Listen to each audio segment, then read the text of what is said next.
Everyone, welcome back to my channel জেসিকাল। আজকে আমি চলেছি তোমাদের সামনে চটপট ঝটপট ট্যাকটিক সিরিজের একটি সুন্দর পজিশন নিয়ে। ইতিমধ্যেই তোমরা জানো যে আমরা প্রত্যেকটি পজিশনে ডিসকাস করি চেক, ক্যাপচার, থ্রেট। বারবার এই জিনিসটা বলার একটাই উদ্দেশ্য, তোমাদের মধ্যে যেন মাথার মধ্যে এটা গেঁথে যায়। তাহলে তাহলে তোমরা যে কোনো পজিশনকে তোমরা সলভ করতে পারবে। তো চলো, এই পজিশনে এটা হচ্ছে ব্ল্যাক টু প্লে, এবং আমরা দেখি যে এখানে কি অ্যান্সার হতে পারে। তোমরা আগে প্রথমে নিজে সলভ করে নাও, তারপর আমার অ্যান্সারটা চেক করো। চলো শুরু করা যাক। তো কারেন্ট সিচুয়েশন চেকের মধ্যে পড়ছে queen B two check, bishop B two check. আচ্ছা, আরেকটা কথা বলে রাখি, সেটা যতই অড চেক হোক না কেন, আগে সেটাকে ক্যালকুলেট করার চেষ্টা করো, দেখার চেষ্টা করো। অনেক সময় কিন্তু সমস্ত অড চেক গুলি অনেক সময় দেখা যায় যে সেগুলোই কিন্তু অ্যান্সার, সেগুলো কিন্তু ব্রিলিয়ান্ট। যাই হোক, তো queen B two check, bishop E three check, কিন্তু এগুলো কোনোটাতেই লাভ হচ্ছে না। আচ্ছা, ক্যাপচার বলতে এখানে আছে শুধুমাত্র বিশপ ইন্টু এফ টু আর কুইন ইন্টু বি টু, এটাতেও লাভ পাচ্ছে কিন্তু হবে না, তাই তো? তাহলে এরপর আমরা সরাসরি চলে যাচ্ছি থ্রেড। আচ্ছা, বাই দ্য ওয়ে, তোমরা একটা জিনিস মাথায় রাখো যে আমাদের কিন্তু রুকটা হ্যাঙ্গিং আছে। এটা কিন্তু মাথায় রাখতে হবে। তো এইরকম একটা কন্ডিশন, এখানে ব্ল্যাক টু প্লে। তো নর্মাল মুভ যদি বলো তাহলে বলতে পারো যে রুক সরিয়ে নেবো যদি রুকটা ধরা পড়েছে, বা রুকটা বাঁচাবো কোনোভাবে, বিশপ ই সেভেন করে বাঁচাবো রুকটাকে। ঠিক আছে, কিন্তু এখানে কিন্তু একটা সুন্দর ব্রিলিয়ান্ট একটা চাল রয়েছে, সেটা হচ্ছে নাইট টু সি থ্রি। বন্ধুরা দেখো, এখন ব্ল্যাক কিন্তু ফল্ট করেছে, নাইট আর কুইন দুটোকেই ফল্ট করেছে।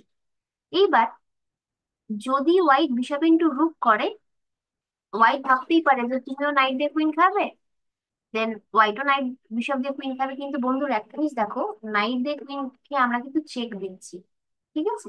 তো পরের মুভে আমরা বিশপটাকে খেয়ে ফেলতে পারবো, কোনো সমস্যা নেই। আচ্ছা, তাহলে এটা ব্ল্যাক ইজ উইনিং।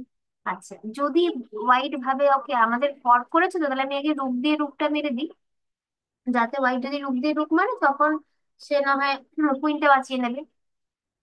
কিন্তু আমরা কিন্তু এখানেও নাইট ইন্টু কুইন মেরে চেক দিতে পারি, ঠিক আছে? তো যার জন্য দেখা যাচ্ছে যে কারেন্ট পজিশনে হোয়াইটের কিন্তু কোনো খুব একটা ভালো অপশন নেই।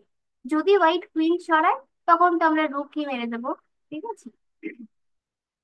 এখানে আমরা নাইট দিয়েও রুক মারতে পারি আমাদের। যদি এখানে white bishop into B eight করে, তখন আমরা কুইন ইন্টু বি টু মেরে মেট করতে পারি। বুঝতে পেরেছি?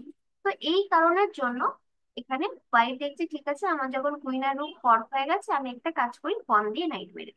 এখন বন্ধুরা একটা জিনিস লক্ষ্য করো, কুইন এখানে থাকার সরি কুইন এখানে থাকার কারণে বি ফাইলটায় কিন্তু কিং যেতে পারছে, রুক এখানে থাকার কারণে বি ফাইলেও কিং যেতে পারছে। তার মানে কিংটা কিন্তু আটকে গেছে। হ্যাঁ, ঠিকই ধরেছো, বিশপ এ থ্রি চেকমেট। এখানে কিন্তু হোয়াইট আর কোথাও যেতে পারে না, কিং বি টু বা বি ওয়ান যেতে পারে না কুইনের কারণে, কিং বি টু যেতে পারে না এই রুকের কারণে, এবং বিশপটাকে খেতেও পারে না। ঠিক আছে, তো তাহলে এটা চেকমেট হয়ে গেল। খুব সুন্দর পজিশনটা। ফার্স্টে হচ্ছে নাইট সি থ্রি, ফর্ক করলো বি ইন্টু সি থ্রি, এবং after B into C three bishop A three checkmate. আমার মনে হয় তোমাদের পজিশনটা খুব ভালো লেগেছে। চ্যানেলটি সাবস্ক্রাইব করে দিও, লাইক করে দিও ভিডিওটা, আর শেয়ার করে দিও তোমার বন্ধুদের। তোমার কমেন্টস ফিডব্যাক কমেন্টসে জানাতে ভুলো না। আর দেখা হচ্ছে পরের ভিডিওতে। Stay tune two my channel. Thanks for watching.